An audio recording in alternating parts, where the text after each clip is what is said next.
विद्यार्थी मित्र आणि मैत्रिणींनो, आपल्या सर्वांचं माझ्या ऑनलाईन क्लासमध्ये स्वागत.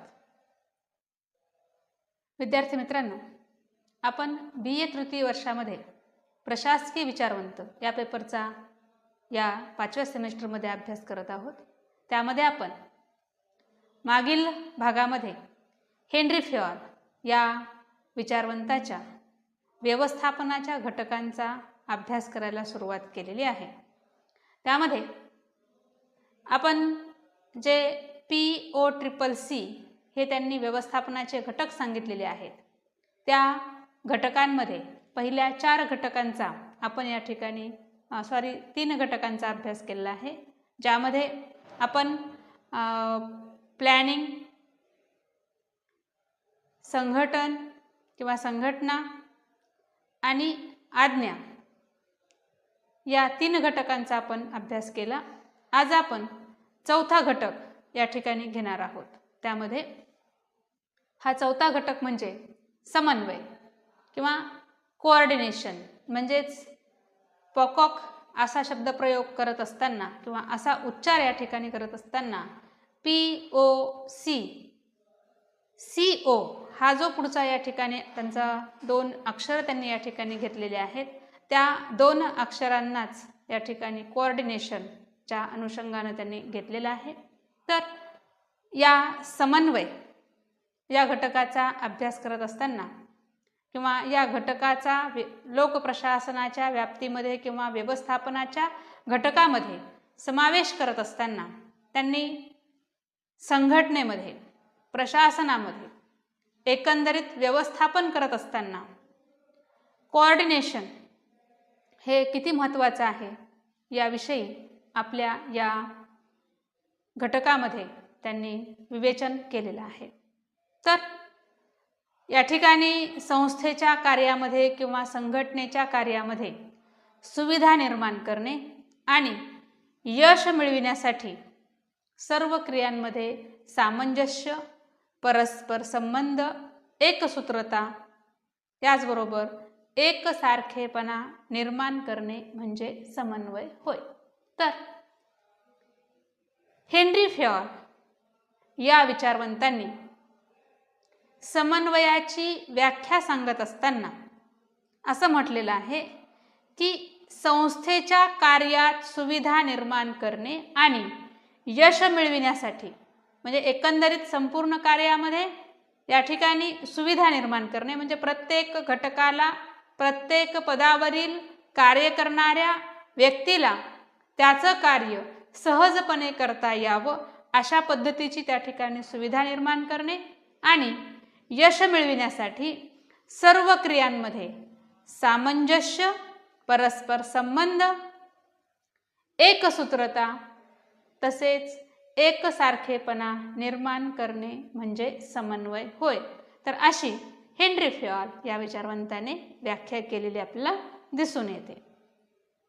आता या ठिकाणी समन्वय हा शब्द आपण कुठे ना कुठे ऐकलेला असेल की अनेकदा आपण या ठिकाणी पाहतो की एखाद्या कुटुंबामध्ये, एखाद्या संस्थेमध्ये जर आपल्याला त्या ठिकाणी काही असं म्हणजे त्यांच्यामध्ये जर सुरळीतपणा दिसून येत नसेल, त्यांच्या कार्यामध्ये जर या ठिकाणी वारंवार समजा या ठिकाणी कुठल्या गोष्टींमध्ये मतभेद होत असतील किंवा त्यांचं कार्य सुरळीतपणे त्या ठिकाणी पूर्णत्वास जात नसेल, तर अशा वेळी आपण सहज म्हणतो की त्यांच्यामध्ये समन्वय नाही.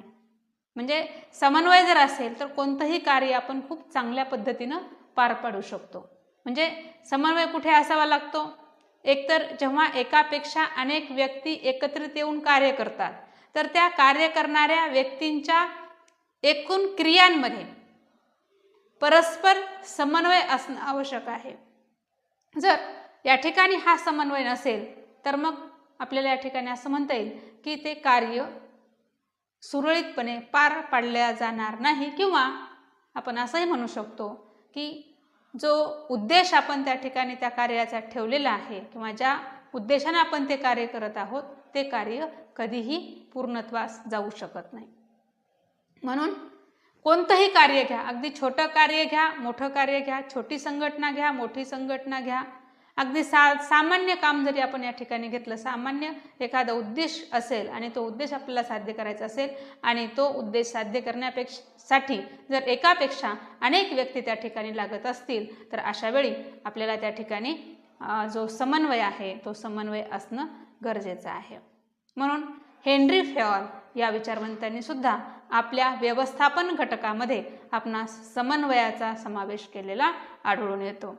तर या ठिकाणी हेनरी फेयॉल या विचारवंतांनी समन्वयाविषयी आपलं मत व्यक्त करत असताना त्यांनी समन्वयाची काही उद्दिष्टे सांगितलेली आहेत की कोणत्या उद्दिष्टानुसार या ठिकाणी समन्वय प्रस्थापित केला पाहिजे किंवा समन्वयाचे उद्देश काय आहेत, संघटनेमध्ये समन्वय निर्माण करण्याच्या पाठीमागं कोणकोणते उद्देश या ठिकाणी असतात हे सांगत असताना हेनरी फेयॉल यांनी असं म्हटलेलं आहे की कमी खर्चात कार्य करणे, म्हणजे संघटनेमध्ये जर आपल्याला कार्य खूप चांगल्या पद्धतीनं पार पाडायचं असेल आणि ते कमी खर्चामध्ये जर आपल्याला करायचं असेल तर त्यासाठी समन्वय असणं आवश्यक आहे.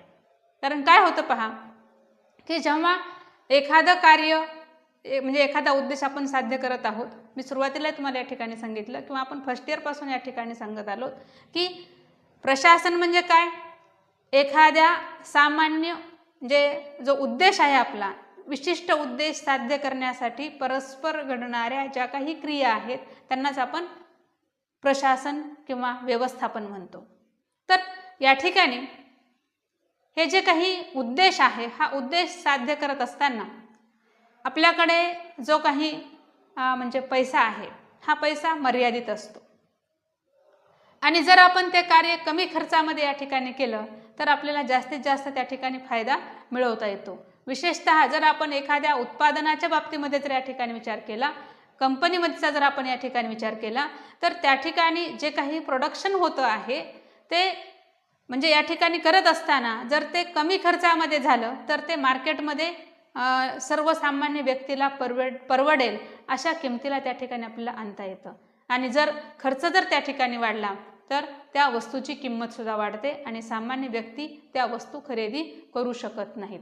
तर त्यासाठी या ठिकाणी आपल्याला हा जो काही म्हणजे जे काही कार्य आहे ते कार्य जर कमी खर्चामध्ये करायचं असेल तर त्या ठिकाणी समन्वय असणं आवश्यक आहे किंवा त्या उद्देशानं समन्वय प्रस्थापित करणं गरजेचं असतं. आता यामध्ये कमी खर्च म्हणजे खर्च कसा या ठिकाणी समन्वयाच्या माध्यमामधून टाळता येतो, तुम्हाला असं वाटेल की समन्वय असल्यामुळं खर्च कसा काय टाळता येतो, कारण समन्वय असल्यामुळं एकच कार्य पुन्हा पुन्हा होणार नाही, कारण कोणती कामं करत आहे हे आपल्याला समन्वयाच्या माध्यमामधून त्या ठिकाणी निश्चित करता येऊ शकतं किंवा ते स्पष्टपणे प्रत्येकाला जाणून घेता येतं की नेमकं या ठिकाणी कोणती कामं करत आहे. प्रत्येकाला त्या ठिकाणी कामं विभागून दिलेली असतात आणि अशा वेळी या ठिकाणी मग त्यांच्यामध्ये परस्पर समन्वय असेल तर त्या ठिकाणी त्यांना माहिती राहतं की कोणती कामं करत आहे, त्यामुळं एकच कार्य पुन्हा पुन्हा त्या ठिकाणी होऊ शकणार नाही आणि म्हणून या ठिकाणी आपल्याला असं म्हणता येतं की म्हणजे जर पुन्हा पुन्हा कार्याची पुनरावृत्ती झाली नाही तर त्या ठिकाणी खर्च आपल्याला कमी म्हणजे करता येतो किंवा कमी खर्चामध्ये ते कार्य पूर्णत्वास जाऊ शकतं. दुसरं त्यांनी सांगितलेलं आहे कार्यात निश्चितता निर्माण करणे. समन्वयाचा उद्देश काय आहे तर कार्यामध्ये निश्चितता निर्माण करणे.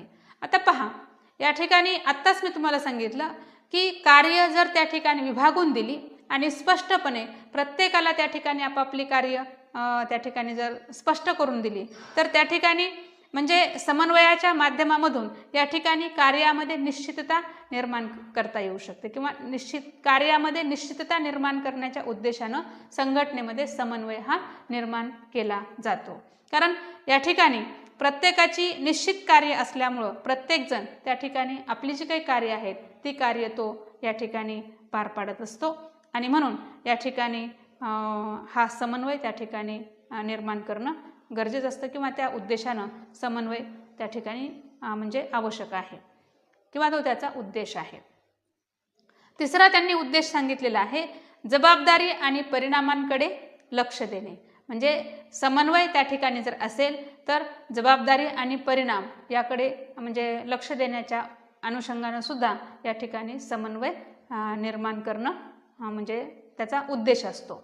तर यामध्ये जबाबदारी आणि परिणाम म्हणजे समन्वयाच्या माध्यमामधून आपल्याला या ठिकाणी कोणाकडे काय जबाबदारी त्या ठिकाणी सोपवलेली आहे ते त्या ठिकाणी लक्षात येतं. जर समन्वय असेल तर कोणकोणती जबाबदारी पार पाडत आहे आणि परिणाम काय आहेत हे त्या ठिकाणी आपल्याला लक्ष देणं, त्या उद्देशानं हा समन्वय आवश्यक आहे. तसेच उत्पादन विक्रीमध्ये संतुलन निर्माण करणे म्हणजे आता समन्वय. आता या ठिकाणी पहा की हेनरी फेऑल यांनी आपल्या कार्याला आपण पुढे आता या ठिकाणी त्यांच्या तत्वांमध्ये पाहणारच आहोत की 6 भागामध्ये त्यांनी आपले कार्य विभागलेले आहेत की त्यामध्ये खरेदी विक्री हे वेगवेगळे त्या ठिकाणी कार्य वित्तविषयक कार्य आहेत. तर यामध्ये की एक जो म्हणजे त्याच्यामध्ये जी शाखा आहे ती शाखा विक्री करण्याचे व्यापारविषयक कार्य करते. तर त्यामध्ये जे 2 घटक आहेत ते घटक म्हणजे एक व्यापारविषयक कार्य करणारा जो विभाग आहे तो विभाग आणि उत्पादन करणारा विभाग, या 2 घटकांमध्ये समन्वय असणं आवश्यक आहे. कारण या ठिकाणी मार्केटमध्ये उत्पादनाला किती प्रमाणामध्ये मागणी आहे हे त्या ठिकाणी जर माहिती झालं तर त्या प्रमाणामध्ये उत्पादन करणं सोपं जाईल. आणि जर या ठिकाणी मार्केटमध्ये आपल्या उत्पादनाला खूप मोठ्या प्रमाणामध्ये मागणी आहे परंतु जर उत्पादन त्या प्रमाणामध्ये होत नसेल तर या ठिकाणी त्या वस्तूचा तुटवडा निर्माण होऊ शकतो. दुसरं या ठिकाणी आपल्याला असं सांगता येतं की जर मार्केटमध्ये त्या वस्तूला मागणी नसेल आणि मोठ्या प्रमाणामध्ये जर उत्पादन केलं तर तो माल पडून राहण्याचा आणि हा पैशाचा अपव्यय होण्याचा धोका त्या ठिकाणी निर्माण होतो. तर त्यामुळं या ठिकाणी आपल्याला असं म्हणता येतं की हे जे काही या ठिकाणी म्हणजे समन्वय आहे या समन्वयाच्या माध्यमामधून किंवा समन्वयाचा हा उद्देश या ठिकाणी असतो की म्हणजे या ठिकाणी उत्पादन करणारा विभाग आणि विक्री करणारा विभाग या 2 विभागामध्ये जर त्या ठिकाणी समन्वय राहिला तर ज्या प्रमाणामध्ये मार्केटमध्ये मागणी आहे त्या प्रमाणामध्ये उत्पादन विभागाकडून त्या वस्तूचं उत्पादन करण्याचा प्रयत्न केला जाऊ शकतो. म्हणजेच या ठिकाणी एकतर कंपनीमध्ये त्या कंपनीचं मार्केटमध्ये जे स्टेटस आहे ते त्या ठिकाणी व्यवस्थितपणे किंवा चांगलं राहू शकतं आणि त्यामुळं या ठिकाणी आपल्याला या म्हणजे उत्पादन विक्रीमध्ये म्हणजे उत्पादन आणि विक्री या 2 भागामध्ये संतुलन निर्माण करण्याचा या समन्वयाचा उद्देश असतो. यानंतर पुढचा उद्देश या ठिकाणी सांगितलेला आहे वस्तू आणि क्रियांना साधन आणि उद्दिष्टानुरूप बनविणे. म्हणजे वस्तू आणि क्रियांना म्हणजे या ठिकाणी जे उत्पादन आहे ते उत्पादन आणि त्या उत्पादनाशी रिलेटेड असणाऱ्या ज्या काही क्रिया आहेत त्या क्रियांना साधन आणि उद्दिष्टानुरूप म्हणजे जे काही आपलं त्या ठिकाणी साधन आहे त्या साधनाला अनुसरून त्या ठिकाणी म्हणजे वस्तू आणि क्रियांमध्ये साधन आणि उद्दिष्टानुरूप त्या ठिकाणी त्यांना बनवलं जातं. म्हणजे आपलं जे काही म्हणजे वस्तू आणि क्रिया यांना म्हणजे जे काही आपले साधन आहेत त्या साधनांना अनुसरून त्या ठिकाणी त्या क्रिया आणि वस्तू या ठिकाणी बनवण्याचा निश्चितपणे या ठिकाणी समन्वयाच्या माध्यमामधून प्रयत्न केला जातो किंवा तो उद्देश या ठिकाणी समन्वयाचा असतो. तर या ठिकाणी फेऑल यांच्या मते ते असं म्हणतात पहा समन्वय फार महत्त्वाचा आहे की समन्वय जर नसेल तर त्या ठिकाणी खूप म्हणजे गंभीर परिणामांना संघटनेला व्यवस्थापनाला सामोरे जावं लागू शकतं. आता फेऑलच्या मते त्यांनी असं आपलं मत मांडलेलं आहे या अनुषंगानं ते असं म्हणतात ज्या संस्थेत समन्वयाचा अभाव असतो त्या ठिकाणी एका विभागाची दुसऱ्या विभागाला माहिती नसते. पहा समन्वयचे जे उद्देश सांगितलेले आहेत त्याला अनुसरूनच या ठिकाणी त्यांनी आपलं मत मांडलेलं आहे. म्हणजे ज्या संस्थेमध्ये समन्वयाचा अभाव असतो त्या ठिकाणी एका विभागाची दुसऱ्या विभागाला माहिती नसते. प्रत्येक विभाग आपल्या हिताचीच काळजी घेतो. म्हणजे प्रत्येक विभाग काय करतो केवळ आपल्याशी रिलेटेड त्या ठिकाणी विचार करतो म्हणजे आपल्या कार्यापुरताच विचार करतो. तसेच त्यांच्यात सहकार्य नसते परस्पर सहकार्य. आता या ठिकाणी संघटनेमध्ये अनेक विभाग असतात अनेक कर्मचारी असतात तर अनेक विभाग आणि अनेक जे काही कर्मचारी आहेत या सर्वांमध्ये समन्वय असणं आवश्यक असतं. त्यांच्यामध्ये परस्पर सहकार्य असणं आवश्यक असतं. जर त्यांच्यामध्ये सहकार्य असेल तरच या ठिकाणी ते चांगल्या पद्धतीनं आपलं कार्य पार पाडू शकतात. अन्यथा संघटनेचा जो काही उद्देश आहे त्या उद्देशापासून संघटना भरकटू शकते. तर त्यासाठी समन्वय हा अत्यंत महत्त्वाचा असतो. तर या ठिकाणी जर समन्वय नसेल तर संघटनेमधील कर्मचाऱ्यांमध्ये परस्पर सहकार्य त्या ठिकाणी नसतं.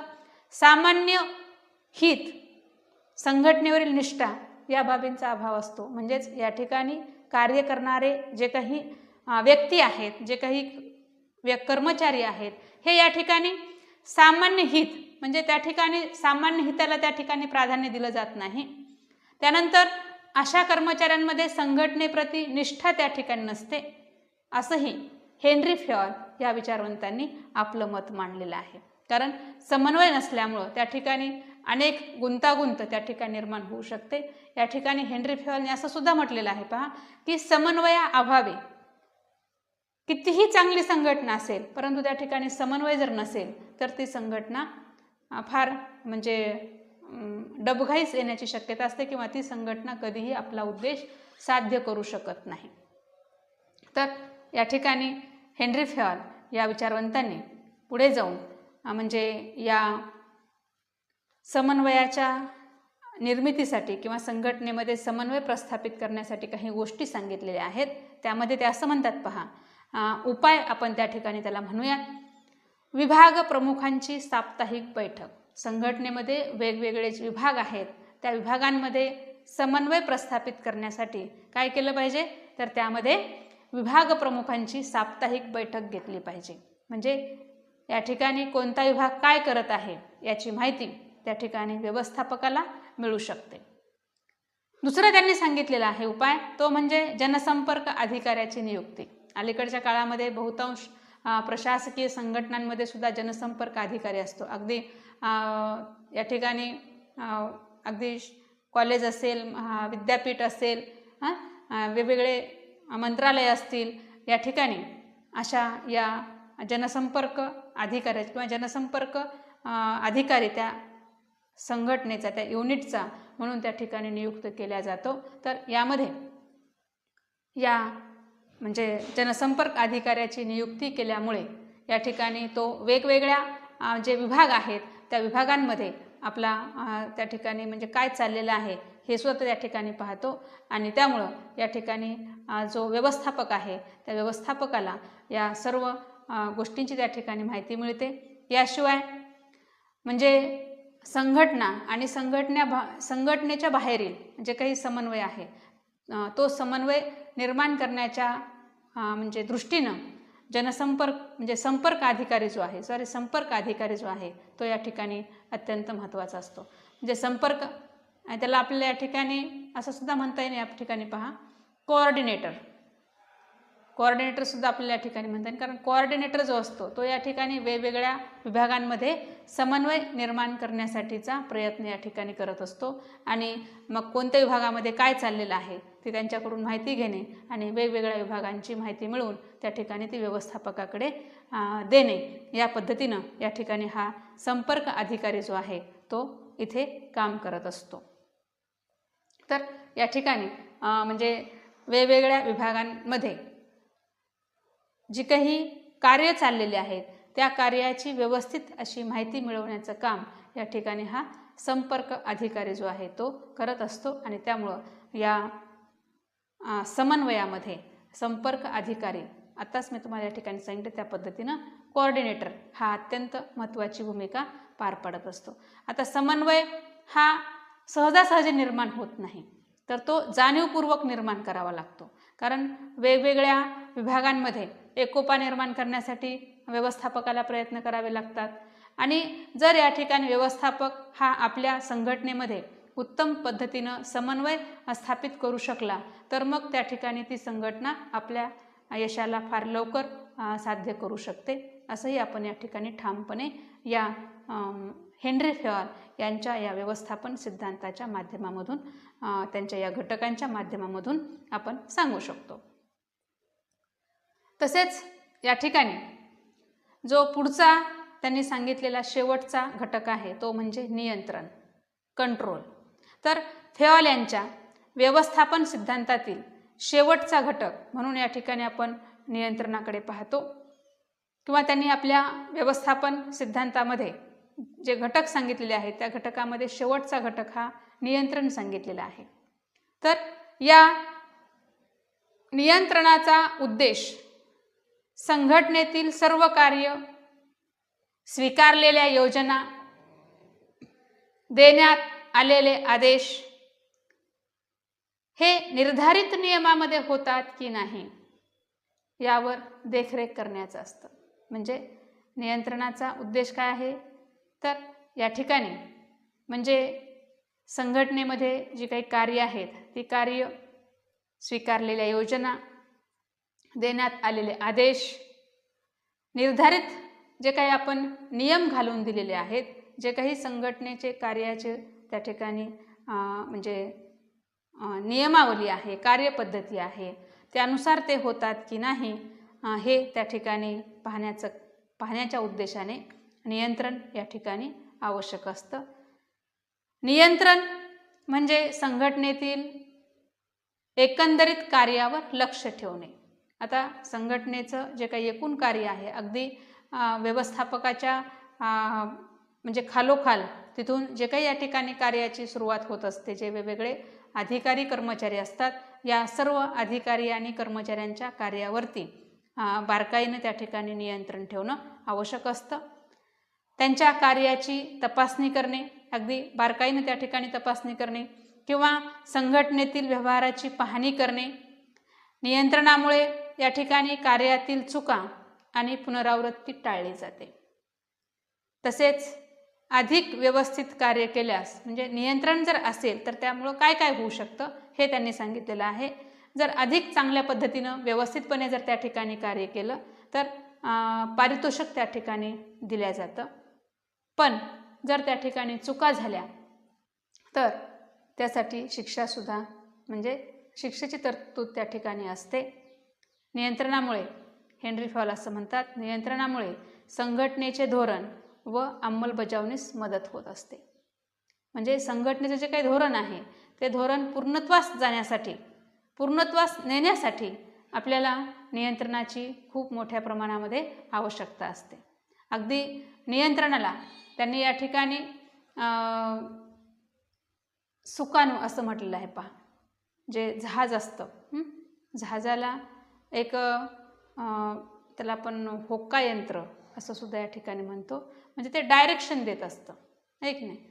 जर ते डायरेक्शन म्हणजे देण्यासाठी किंवा आपल्याला असं म्हणता येईल की ते जहाज भरकटू नये यासाठी सतत एक म्हणजे योग्य दिशा दाखवण्याचं काम त्या ठिकाणी त्या म्हणजे सुकाणूच्या माध्यमामधून होत असतं.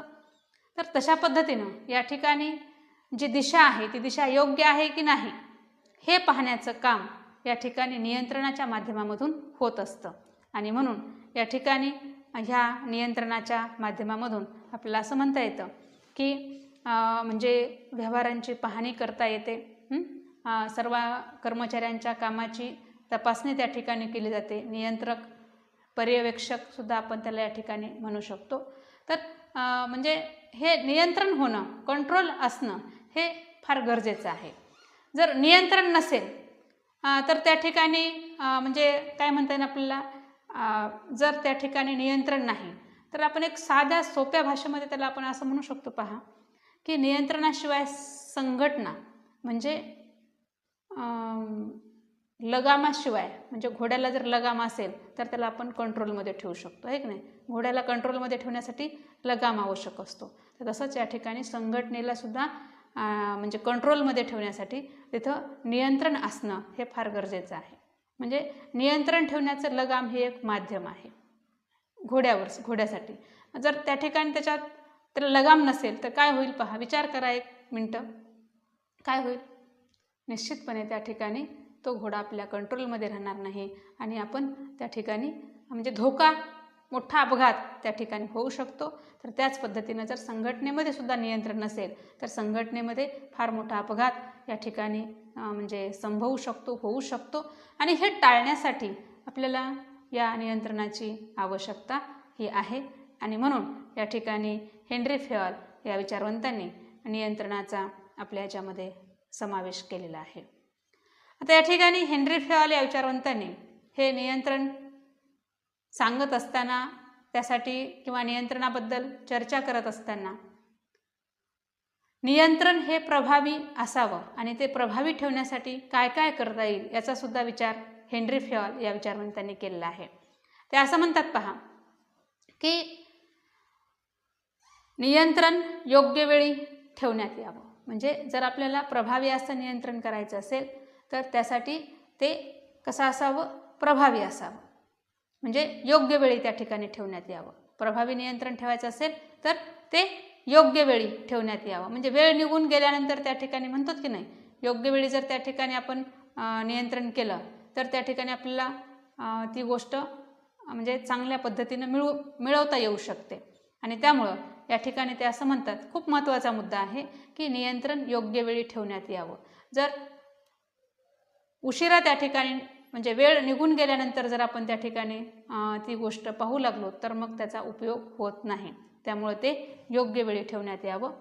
दुसरं त्यांनी सांगितलेलं आहे की नियंत्रणासाठी उचित दंडाची व्यवस्था केली जावी. म्हणजे नियंत्रणासाठी दंड हा उचित व्यवस्था त्या ठिकाणी असावी. म्हणजे चांगलं काम केलं तर पुरस्कार आहे, परंतु जर त्या ठिकाणी नियंत्रणामध्येच जर गोंधळ झाला तर अशा वेळी त्या ठिकाणी म्हणजे दंडसुद्धा त्या ठिकाणी आकारण्यात यावा. म्हणजे जो नियंत्रण करणारा व्यक्ती आहे त्याने उत्तम पद्धतीने आपलं कार्य करावं यासाठी दंडाची व्यवस्था त्या ठिकाणी केली जावी. आणि तिसरं महत्त्वाचं त्यांनी सांगितलेलं आहे, हस्तक्षेप करू नये. म्हणजे एखाद्या व्यक्तीकडं ते कार्य करण्याचं किंवा ते नियंत्रण ठेवण्याची जबाबदारी दिल्यानंतर दुसऱ्या व्यक्तीनं किंवा वरिष्ठांना सुद्धा त्याच्या कार्यामध्ये त्या ठिकाणी हस्तक्षेप करू नये. म्हणजेच त्या ठिकाणी त्याला त्याची कार्य व्यवस्थितपणे पार पाडू द्यावीत. कारण हस्तक्षेप जर त्या ठिकाणी झाला म्हणजे जो नियंत्रक आहे या नियंत्रकाने म्हणजे ज्या व्यक्तींवरती तो नियंत्रण करतो त्या व्यक्तींच्या कार्यामध्ये हस्तक्षेप करू नये असा त्याचा अर्थ आहे. म्हणजे आपण असं या ठिकाणी सांगू शकतो की आपल्याला नियंत्रण करायचे, परंतु प्रत्यक्षात ते कर्मचारी किंवा संबंधित व्यक्ती काम करत असताना त्याच्या कार्यामध्ये इंटरफेअर करायचं नाही आहे, त्याला त्याचं काम करू द्यायचं आहे. फक्त या ठिकाणी नियंत्रकाचं काम काय आहे तर त्याला सूचना देणे फक्त. कारण काय होतं पहा की नियंत्रण जेव्हा या ठिकाणी ठेवलं जातं तर तेव्हा जर नियंत्रण करणारी व्यक्ती ही संबंधित ज्या व्यक्ती काम करत आहेत, ज्यांच्यावरती तो नियंत्रण करत आहे, त्यांना जर वारंवार त्या ठिकाणी तो त्यांच्या कामामध्ये जाऊन त्या ठिकाणी असं डोकावून पाहत असेल, सतत त्या ठिकाणी म्हणजे त्यांना डिस्टर्ब होतो. तर किंवा मग काही वेळा डायरेक्टली त्या ठिकाणी एखाद्या व्यक्तीला सवय असते हस्तक्षेप करायची, तर तिथं काय होतं मग त्या ठिकाणी त्या व्यक्तीच्या कामाची लिंकसुद्धा त्या ठिकाणी तुटू शकते. आणि त्यामुळं त्या ठिकाणी त्याला काम करताना आपलं जे काही त्याला म्हणजे कार्य आहे ते कार्य करत असताना मग तो त्या ठिकाणी त्याच्यामध्ये अडथळा निर्माण होऊ शकतो किंवा त्याचं लक्ष जे आहे ते लक्ष मग त्या ठिकाणी विचलित होऊ शकतं. आणि मग त्याचं लक्ष विचलित झाल्यानंतर मग त्याच्याकडून जास्तीच्या चुका त्या ठिकाणी होण्याची शक्यता असते. तर या पद्धतीनं या ठिकाणी अनेकदा असं होतं पहा की नियंत्रण आहे म्हटल्यानंतर समोरचा व्यक्ती आपलं काम व्यवस्थितपणे पार पाडत असतो, परंतु जर त्या ठिकाणी तो व्यक्ती त्याला वारंवार त्या ठिकाणी जास्त म्हणजे सारखं त्या ठिकाणी त्याला सांगत असेल तर मग त्याला त्या ठिकाणी डिस्टर्ब. कुठलंही तुम्ही या ठिकाणी घ्या, तुम्ही ड्रायव्हिंगला गेलात आणि ड्रायव्हिंगला गेल्यानंतर तुम्ही ड्रायव्हिंग करतात, परंतु जो तुम्हाला शिकवणारा आहे तो सारखं तुम्हाला या ठिकाणी सांगू लागला असं नाही असं नाही असं, तर मग त्या ठिकाणी आपल्याला कारण प्रत्येक वेळी आपल्याला सायमन हा एक विचारवंत शिकायचा आहे नंतर.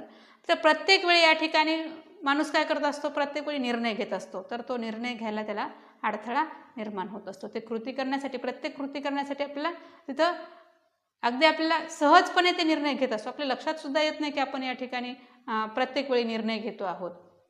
तर मग ती जी शृंखला आहे ती शृंखला त्या ठिकाणी खंडित होते आणि जे काही आपल्याला कार्य करायचं आहे ते कार्य व्यवस्थितपणे करता येऊ शकत नाही. त्यामुळं नियंत्रकाने काय केलं पाहिजे, तर त्या ठिकाणी ज्या व्यक्तींवरती तो नियंत्रण करतो आहे त्या व्यक्तींच्या कार्यामध्ये त्यांनी हस्तक्षेप करू नये, त्यांना त्यांची कामं त्या ठिकाणी करू द्यायला हवीत. फक्त या ठिकाणी मार्गदर्शन करणे, सूचना करणे एवढ्या त्यांच्या या ठिकाणी म्हणजे ज्या काही म्हणजे आवश्यक बाबी आहेत तेवढ्याच बाबींवरती त्यांनी आपलं लक्ष ठेवावं, कार्यामध्ये हस्तक्षेप करू नये. तर या ठिकाणी हे सांगत असतानाच हेनरी फेयल या विचारवंतांनी नियंत्रणासाठी आवश्यक गुणसुद्धा सांगितलेले आहेत की नियंत्रण करण्यासाठी त्या नियंत्रकाकडे कोणते गुण असावेत. तर त्यामध्ये त्यांनी सांगितले पहा, शारीरिक गुण. नियंत्रकाकडे शारीरिक गुण असावेत म्हणजेच त्याचं व्यक्तिमत्व प्रभावी असावं, आहे की नाही, त्याच्यामध्ये तेवढी क्षमता असावी, म्हणजे तो प्रभावी व्यक्तिमत्वाचा असावा. या पद्धतीनं त्याचे शारीरिक गुण त्यांनी सांगितलेले आहेत. त्यानंतर मानसिक गुण. आता या ठिकाणी मानसिक गुणामध्ये इतरांना समजून घेण्याची क्षमता असावी, निर्णय शक्ती असावी आणि मानसिक तत्परता त्या ठिकाणी म्हणजे त्यांना बौद्धिकदृष्ट्या तो तत्पर असला पाहिजे, त्याला तात्काळ त्या ठिकाणी निर्णय घेता आला पाहिजे. तर म्हणजे सर्वात पहिलं महत्त्वाचं या ठिकाणी सांगितलं पहा, समजून घेण्याची म्हणजे इतरांना समजून घेण्याची क्षमता असावी. समोरचा एखादा व्यक्ती कृती करत आहे.